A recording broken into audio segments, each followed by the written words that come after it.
महाशिवरात्रि एक ऐसी रात जब 12 के 12 ज्योतिर्लिंग की परिक्रमा आप केवल एक रात में कर सकते हैं। अपने घर पे बैठे बैठाए आप ही के अंदर इस चीज़ के बारे में बहुत सारे लोगों की अलग अलग राय है, अलग अलग बताते हैं।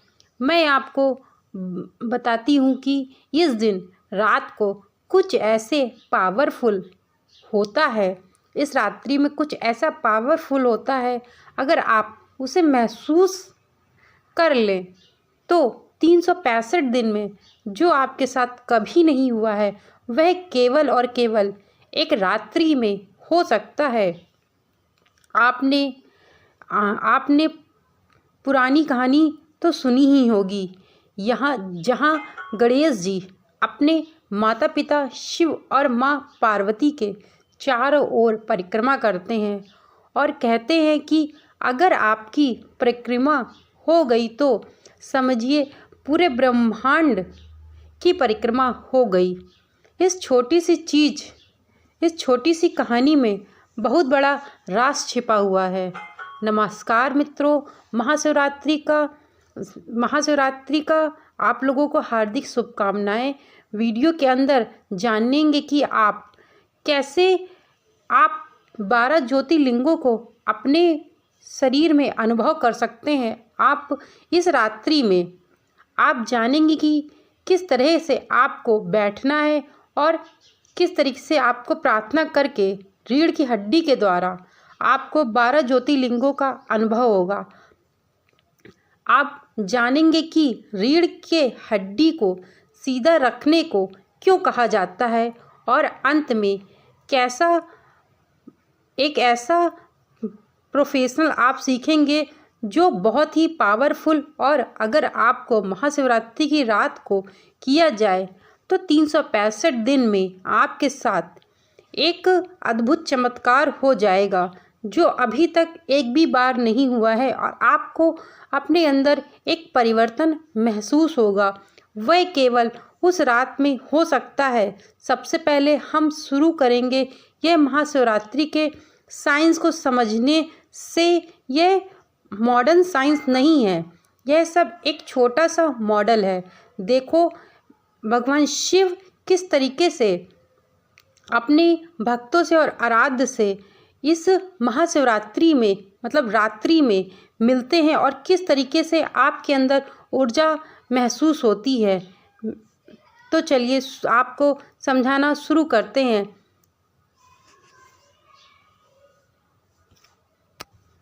ये केवल मैं आपको शब्दों में बयां कर रही हूँ, क्योंकि जब तक आप लोग कुछ एक्सपीरियंस नहीं कर लेते तब तक आप उस चीज़ को महसूस नहीं करते हैं, आप लोग उस चीज़ पे विश्वास नहीं करते हैं। तो आप इसको तुरंत समझ जाएंगे जैसे ही मैं आपको बताऊंगी।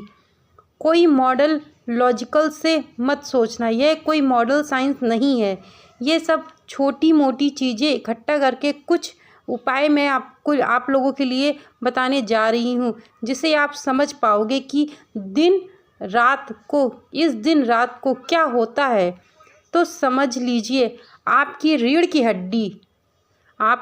की हड्डी का करंट या आपका मूलधारा चक्र के अंदर आपकी शक्ति होती है। बार बार मैंने ये कहा है, आपका सार्थक चक्र जहाँ शिव होते हैं, शिव तत्व हायर कनेक्शन। अब नॉर्मल दिनों में जब आप मेडिटेशन करते हैं तो यह शक्ति धीरे धीरे रीढ़ की हड्डी से होते हुए ऊपर की ओर जाती है। अगर यह संभव हुआ किसी दिन तो यह शक्ति हो जाती है, वो ऊपर जाकर शिव के साथ मिल जाती है। तो यह चक्र शुरू हो जाता है और जैसे ये होता है, किसी को हम कहते हैं कनेक्टिविटी कुंडली, इसी को हम कनेक्टिविटी कुंडली कहा जाता है, जागरण। लेकिन महाशिवरात्रि एक लौती ऐसी रात है जब आप इसका उल्टा होता है, इस समय इसका उल्टा होता है, इसका विपरीत होता है। आम दिनों में शक्ति ऊपर जाती है शिव से एक होने के लिए, लेकिन महाशिवरात्रि रात को शिव तत्व स्वयं नीचे आता है। शक्ति के साथ एक होने के लिए हमारी पृथ्वी थोड़ी सी टेढ़ी है, सीधी नहीं है, टेढ़ी। और महाशिवरात्रि की रात को हमारी पृथ्वी एक ऐसी पोजीशन में होती है कि मानो कॉम्निक एनर्जी, या आप हेयर कनेक्शन कह लो, आप शिव तत्व कह लो, आप शिव के कण भी कह सकते हो आपको, या फिर शिव सिवाय फिर स्वयं शिव समझ लो। वो स्वयं पृथ्वी पे डिस्टेंस होते हैं। अगर आपकी रीढ़ की हड्डी सीधी हुई तो आपके ऊपर भी एक ऐसा पॉइंट है जो मैं आपको आगे बताऊंगी कैसे फाइंड किया जाए।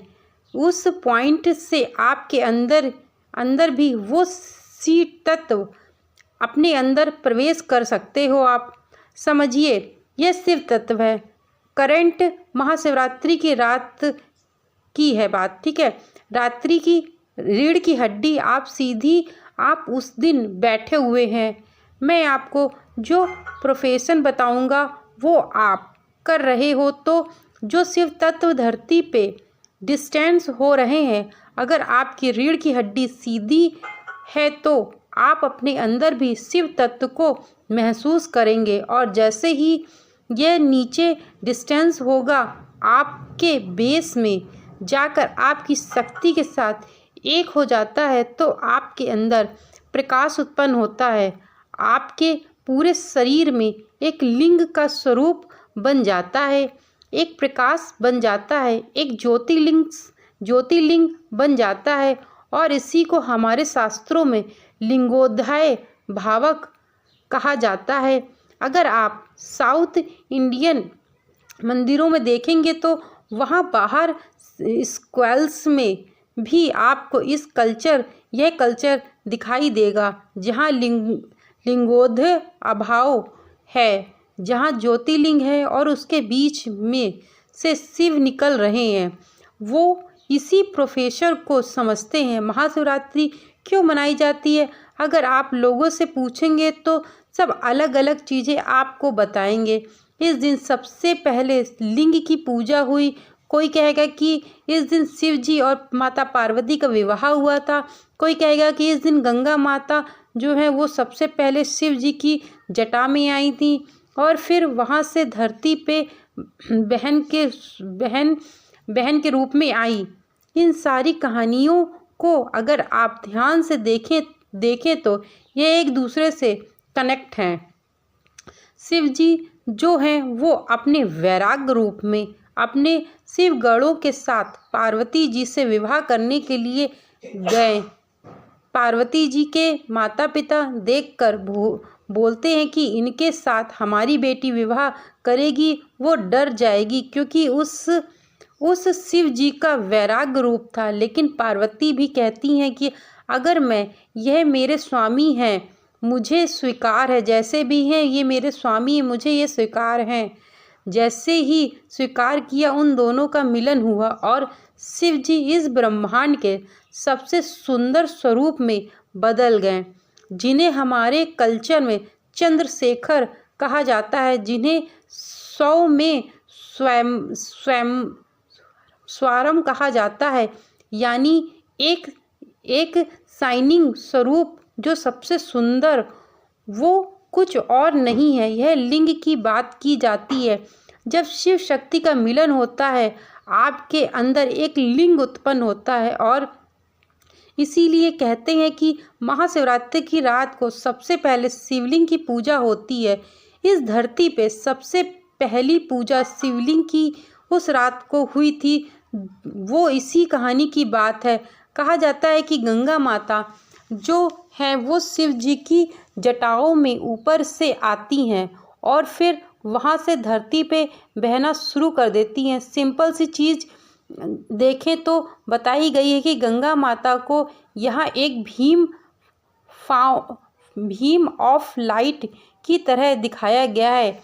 अगर आप उनके फोटोज़ देखेंगे तो आप एक बीम ऑफ लाइट आपके अंदर प्रवेश करती है और वहाँ से धरती के अंदर आती है। आपका जो मूलाधार चक्र है वही आपकी धरती है, वो आपका अर्थ लिमिनेट। और अगर आपको नहीं पता है, हमारे सारे चक्र के एलिमिनेट्स होते हैं, फायर, वाटर, एयर, स्पेस। इसी प्रकार हमारा मूलधार चक्र होता है, अर्थात कहलाता है, पृथ्वी कहलाती है। तो वहाँ पर वो चीज़ डिस्टेस्ट होती है। ये सारी कहानियाँ एक दूसरे से कनेक्ट हैं। इस मौके को कौन गंवाना चाहेगा। जब भोले बाबा की महाशिवरात्रि है तो आप सभी लोगों को यह उपाय अवश्य करना चाहिए, क्योंकि इस दिन शिव तत्व स्वयं नीचे आ रहे हैं। जानवरों में तो रीढ़ की हड्डी पहले से ही टेढ़ी होती है, वो तो बेचारे टेढ़ी ही रहते हैं, लेकिन हम मनुष्य हैं। भगवान ने यह क्षमता हम लोगों को प्रदान की है और हमारे शरीर की रीढ़ की हड्डी जो है वह सीधी रहती है। तो हम लोगों को इसका लाभ ज़रूर से ज़रूर उठाना चाहिए। आई होप आप लोग इस रात्रि को गंवाना नहीं चाहेंगे। सबसे पहले हमारे अंदर होता है अन्नपोष। इस अन्नपोष से इसी कारण हमारा सारा दिन उपवास रखना होता है। दूसरा होता है प्राणमयो कोश, एक होता है मनोमय कोश, ये आपके थॉट से संबंधित होता है। एक होता है विज्ञानमयो कोश। यदि आप एक पेड़ को देखेंगे और वह आपके दिमाग में तुरंत पता चल जाएगा कि ये एक पेड़ है। सबसे ज़्यादा इम्पॉर्टेंट होता है प्राणमय कोश। यदि आप पूरा दिन उपवास रखते हैं तो आपके शरीर में जो प्राणमय कोश होता है उसका दरवाज़ा खुला रहता है और आप अच्छे से यह कर सकते हैं।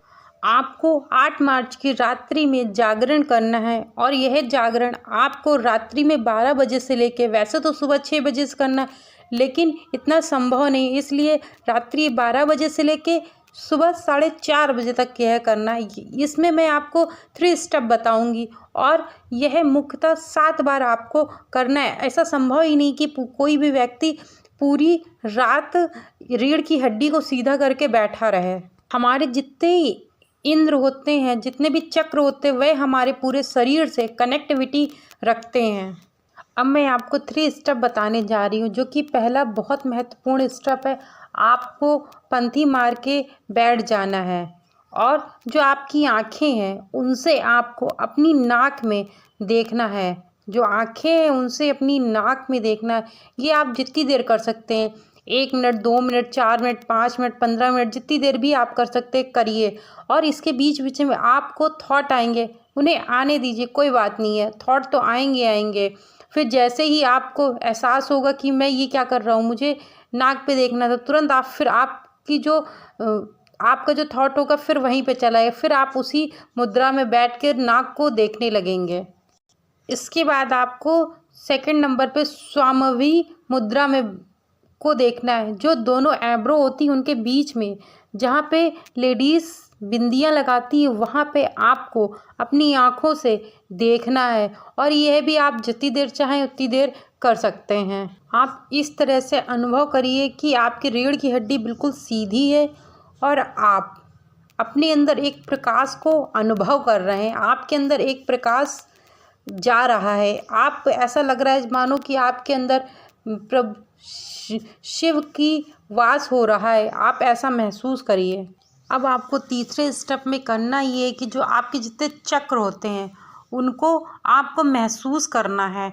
अंदर से ऊपर से लेके नीचे तक आपको पूरे महसूस करना है कि आपके जितने भी चक्र हैं वो जागृत हो गए हैं और आप अपने अंदर एक ऐसी शक्ति का अनुभव करने लगेंगे। धीरे धीरे ऐसा लगेगा मानो आपके अंदर एक प्रकाश उत्पन्न हो गया है और आप एक शक्ति से परिभूत हो गए हैं। आपके अंदर वो एनर्जी, वो पावर है कि आप कुछ भी कर सकते हैं। आप कुछ भी, यदि आप इस महाशिवरात्रि को यह करते हैं तो आपका जीवन बिल्कुल से परिवर्तित हो जाएगा। आप एक ऐसे व्यक्ति हो जाएंगे जो जीवन में कुछ भी करना जिसके लिए असंभव नहीं रहेगा, वो व्यक्ति कुछ भी कर सकता है अपने जीवन में।